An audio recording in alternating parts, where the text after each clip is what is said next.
தெரியுமா? யாரையும் நம்மள எவனையும் பகல கர்த்தர் சமூகமே கெத்தின்னு இருக்கிறோம். அல்லையா சொல்லுங்களேன், சத்தமா சொல்லுங்களேன்.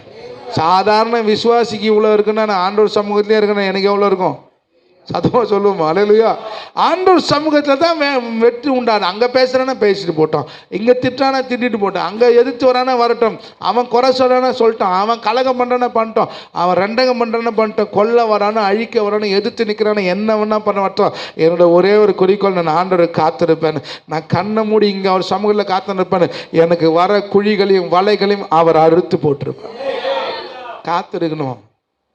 அல்லையா சொல்லுங்களேன். உன் வெற்றி எங்கிட்ட இருக்குது? இங்கே காத்துற ஆண்டவர் சமூகத்தில் காத்துரு. கர்த்தர் சமூகத்தில் ஃபாஸ்ட் ஃபுட்டு நாடாக இருக்காத, ஃபாஸ்ட் ஃபுட்டு காரியமாக இருக்காத, ஓடினே இருக்காத. உட்கார்ந்தாவது ஆண்டவர் கூட பேசிட்டு இரு. நடந்துனாலும் ஜெபம் பண்ணு, கர்த்தரோடு இரு, கர்த்தரை காத்துரு. நாளைக்கு நடக்கிற ஆண்டவர் இன்னைக்கு உன் சமூகத்தில் காத்துரு. நல்லதோ கெட்டதோ செய்யுங்க ஆண்டவர்.